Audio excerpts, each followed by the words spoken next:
Hello, Crew fans. All right, after revisiting Theater of Pain and finding that it actually wasn't as bad as I thought it was like years ago, I actually like some riffs, some solos here and there, City Boy Blues, Save Our Souls. I mean, there's some real turds on there too, of course, but it got me curious about Girls, Girls, Girls.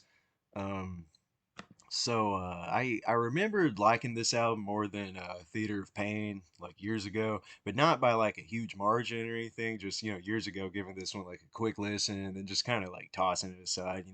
And honestly, after going over this album again, I think Girls, Girls, Girls should maybe get the reputation that Theater of Pain seems to have gotten over the years, because there's some pretty neutered, uh, just generic sounding stuff, man. I mean, at least Theater of Pain, I mean, say what you will about the record, it's got a pretty good guitar sound, better drum sound. It felt more in line with stuff like like Defenders of the Faith or something, where it's got like that huge and 80s sounding drums, but it doesn't sound so inhuman. This one's just ah.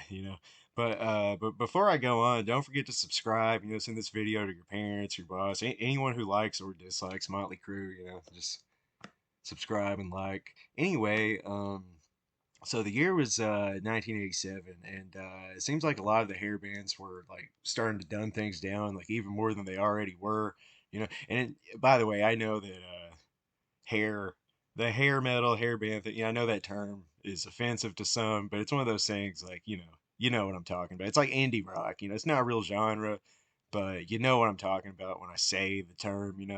But anyway, so like this blues tinged hard rock sound seemed to be coming back into the mainstream. Obviously, you could argue it never truly left, but what I mean is like I have a theory that maybe with like Van Halen reverting to a softer, more like synth driven style of like soft rock, basically like bands like Motley Crue, Great White, Whitesnake, like I think they kind of saw like an empty seat at the table, if that makes sense.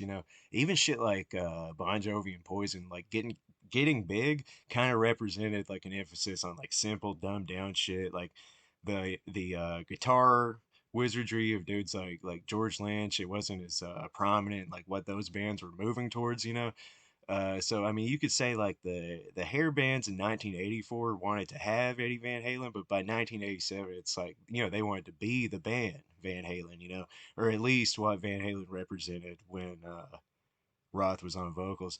But where I feel the hair bands went wrong is while they were like simplifying and dumbing down the songwriting, they were also amping up the 80s production style in like kind of the worst possible ways.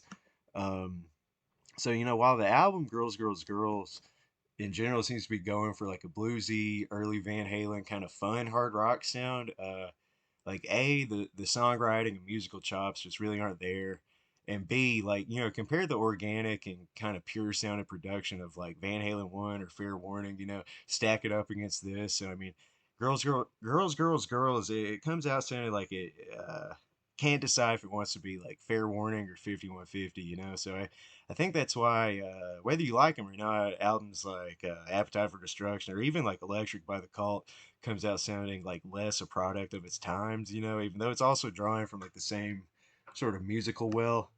But about the record itself, I mean, Mick Mars just kind of sounds generic here. Solos aren't cool, riffs aren't cool. Whole album's really overproduced in a way that just doesn't match the type of music they're trying to do. It's like kind of what I call like the Green Day Blink 182 effect, where you listen to these bands and they're telling you how punk rock they are, but there's this uncanny valley thing where like what they're telling you, what you're hearing, it doesn't add up. It's like you're being deceived. I don't care for Tommy Lee's drum sound on here. Vince Neil, even he sounds worse on this one, man. And there's goofy ass backing vocals like on Dancing on Glass. Nona sucks. That's like what, a minute long. 5 Years Dead. That's basically just. I mean, it sounds the same as the song "Girls, Girls, Girls." I mean, I don't know if other people have noticed that.